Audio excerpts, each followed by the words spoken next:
Vipin ji, it's very important question I am asking you sir कि हमने पानी इंतजाम किया 100 लोगों का, पानी बांग्लादेश से आए लोग 200 लोग पानी पी रहे हैं, सीवर लाइन बनी 50 लोगों के लिए, उसका इस्तेमाल 2000 लोग कर रहे हैं।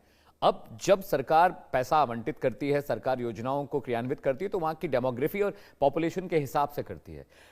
व्यक्तिगत रूप से पश्चिम बंगाल की हालत इसलिए बिगड़ी क्योंकि उसका असल जो पॉपुलेशन वो 5 था और 50 वहां पर बैठे हुए थे जो बाहर से आए हुए हैं। वहां के लोकल मजदूरों को काम नहीं मिल रहा है, वहां पर लोगों को नौकरी नहीं मिल रही है क्योंकि बाहर जो सिंडिकेट से लेकर लोग आते हैं, सिंडिकेट वहां पर चल रहा था।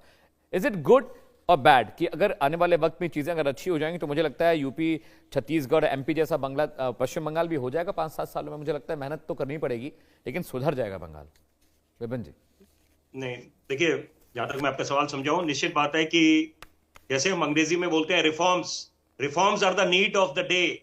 और यहां पर आपको सबसे पहले जो प्राथमिकता के हिसाब से काम सरकार करती है, कोई भी सरकार हो, भाजपा की सरकार तो अब आई है, एनडीए की तो पहले आजादी के बाद कितने वर्षों से कांग्रेस की सरकार रही।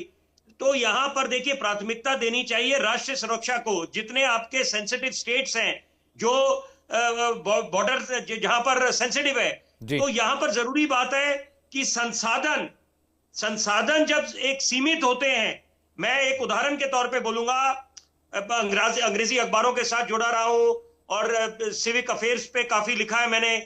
तो यहां पर जब बिल्डर इन्वेजन हुआ, मैं उसको माफिया बोलना ठीक नहीं समझूंगा, जब बिल्डर्स कॉलोनीज में आए और अलग अलग ड्वेलिंग यूनिट्स बन गए, तो वहां पर एक समस्या आई कि पानी की समस्या, किल्लत मच रही है, हाहाकार मच गया और बाकी जो सुविधाएं थी उसको लेकर लोगों में दिक्कत आने लग गई। जो पहले से रह रहे थे, पुराने रेजिडेंट्स थे, कोई कॉलोनीज में, रिहायशी कॉलोनीज में, जो साउथ दिल्ली कहे, नॉर्थ दिल्ली कहे, वेस्ट दिल्ली कहे, तो वहां पर जब आकलन करा गया, ये पाया गया कि जब आप ज्यादा लोग आ गए, बिल्डर्स ने एक आपको अलग अलग ड्वेलिंग यूनिट्स बना दिए, पूरी बिल्डिंग को दोबारा तोड़कर बनाया गया, तो निश्चित बात है संसाधन जब आपके रिसोर्सेज सीमित है तो वहां तो हाहाकार मचेगा ही मचेगा। और यही बात है कि जब अवैध तरीके से घुसपैठ आ रहे हैं तो वहां पर अगर कोई किसी तरह की राजनीति हो, बड़ा ये ज्वलंत मुद्दा बन जाता है कि यहां पर जमीन आवंटन में इतना विलंब क्यों करा।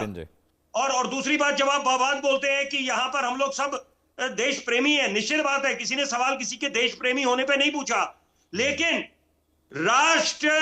जहां पर राष्ट्र हित की बात आती है वो सर्वोपरि, नेशन फर्स्ट। बाकी आपकी राजनीति के लिए बेशुमार मुद्दे हो सकते हैं।